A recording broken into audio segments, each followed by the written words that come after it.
সারা জীবন শুনে আসছি নাকি জামাত শিবির রক কাড়ে, কিন্তু আজ পর্যন্ত তার প্রমাণ দেখাইতে পারলো না।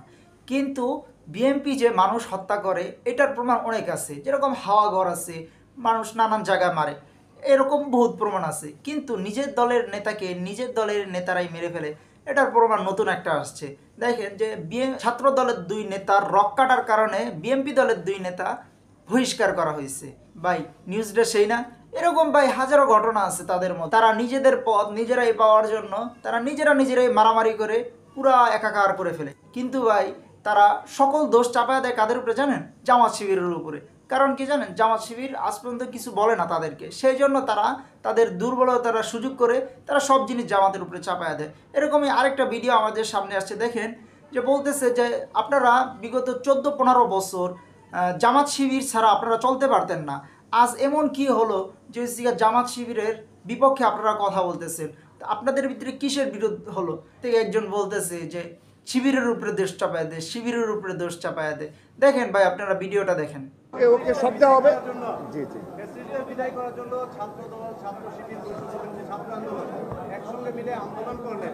করার পর 6 মাস যেতে না দেই এমন কি ঘটনা ঘটলো যে আপনাদের এই যে শিবিরকে দায় দিয়ে যাচ্ছে, এটা কি আপনারা সংবাদ সম্মেলনের মাধ্যমে রাখবেন নাকি আপনারা সিনিয়ররা বসে আলোচনা করে সমাধানের পথে যাবেন?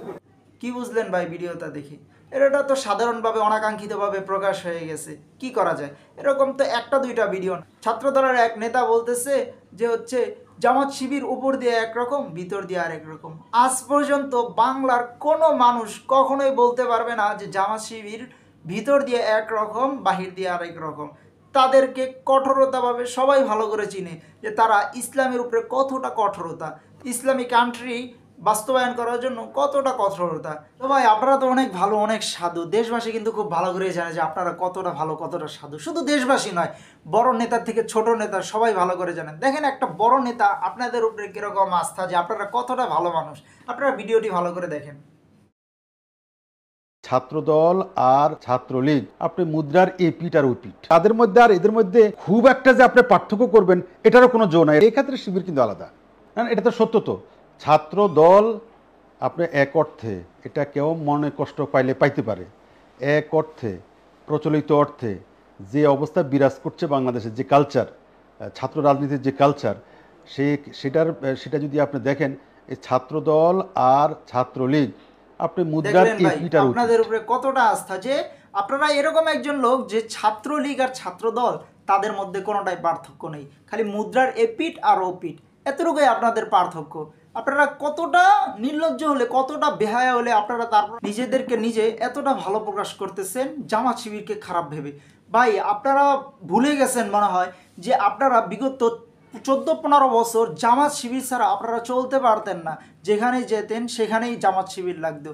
কি বলবো, আপনারা তো স্বার্থপর, কারণ স্বার্থর বাইরে আপনারা কিছুই করেন। তো ভাই আপনাদের একটা কথা বলতে চাই যে ছাত্রলীগ পিটায়া দেশ ছাড়া করতে মাসখানিক সময় লাগছে, কিন্তু ভাই আপনাদেরকে পিটায়া দেশ ছাড়া করতে জনগণের একদিনও সময় লাগবে না।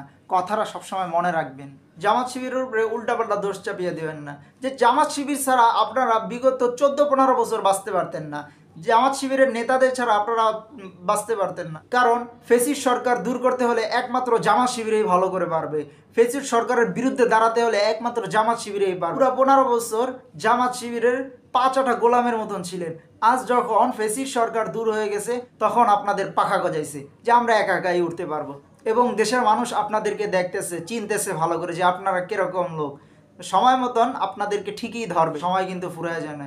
দেশবাসী আপনাদেরকে ভালো করেই চিনতেছে, সময় মতন দেশবাসী ধরবে।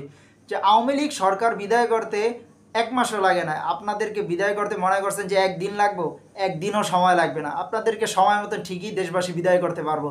ভিডিওটি যদি ভালো লেগে থাকে দর্শকদের, ভিডিওটি শেয়ার করে দিয়ে কমেন্ট করে আপনাদের মতামত কমেন্ট বক্সে জানিয়ে যাবেন। আসসালামু আলাইকুম।